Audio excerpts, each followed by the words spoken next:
আসসালামু আলাইকুম। ছোট বাচ্চারা বেশিরভাগই মুখের ভিতরে আঙুল দিয়ে রাখার একটা প্রবণতা দেখা যায়। এটা আ বেশিরভাগই ছোটবেলায় সবাই কমবেশি মুখের ভিতরে আঙুল দিয়ে থাকে, আঙুল দিয়ে ঘুমায়। অর্থাৎ খাওয়ার সময় ব্যতীত বেশিরভাগ সময় মুখের ভিতরে আঙুল দিয়ে রাখে। এটা ছোটবেলার তেমন কোনো ইফেক্ট না থাকলেও যখন একটু বড় হয়, অর্থাৎ যখন দাঁত গজায়, অর্থাৎ যখন এই দাঁত মুখের মধ্যে চলে আসতে শুরু করে, অর্থাৎ ৬ মাস থেকে ১ বছর বয়সের মধ্যেই বাচ্চাদের মুখের মধ্যে দাঁত গজাইতে শুরু করে। তো সেই সময়ে যদি মুখের ভিতরে আঙুল দেওয়াটা কন্টিনিউ করে, সেই ক্ষেত্রে এই দাঁতের উপরে একটা ইফেক্ট দেখা দেয়, অর্থাৎ দাঁতগুলো উঁচু হয়ে যায়। এমনকি উপরের দাঁত নিচের দাঁতের মধ্যে একটা গ্যাপ তৈরি হয়, একটা ফাঁকা তৈরি হয়। এমনকি উপরের যে মাড়িটা থাকে, এই মাড়িটা অনেক উঁচু হয়ে যায়। বাচ্চাদের দেখলেও অনেকটা অ্যাবনরমাল দেখা যায়।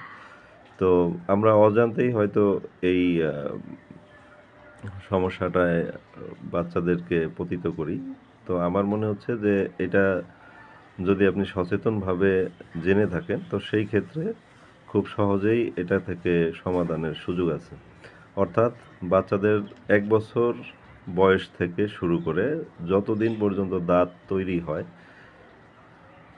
অনেক সময় দুধ-দাঁত পড়ে যায় আমাদের ৬ বছর, ৭ বছর বয়স থেকে, আবার দুধ-দাঁত পড়ে নতুন স্থায়ী দাঁত উঠতে শুরু করে। অনেকের দেখা গেছে যে তখনও মুখের ভিতরে আঙুল দিয়ে রাখে। এই আঙুল দেওয়াটাকে রোধ করতে না পারলে পরবর্তী জীবনে তার পুরা মুখের যে একটা সৌন্দর্য, এটা কিন্তু দেখতে ব্যাহত হয়। এমনকি দাঁতগুলো অনেক উঁচু হয়ে যায়, অনেক উঁচু। তো অনেকেই হয়তো বুঝতেও পারে না যে কি কারণে উঁচু হয়েছে। অর্থাৎ এইটার বেশিরভাগের মধ্যেই আমরা দেখছি যে আমাদের যে রোগীরা আসে তাদের মধ্যে অনেকেরই এরকম একটা অভ্যাস আছে, বা এটার বদ অভ্যাসও বলতে পারেন, যে মুখের ভিতরে আঙুল দিয়ে রাখা।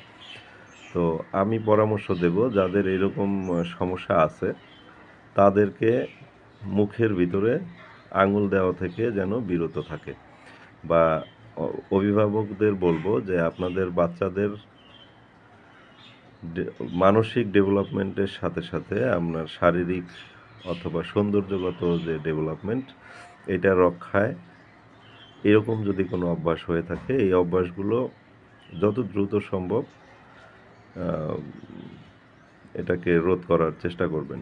তো সেই ক্ষেত্রে আপনার বাচ্চা মানসিকভাবে, শারীরিকভাবেও সুন্দর অবয়ব নিয়ে বেড়ে উঠবে। আসসালামু আলাইকুম।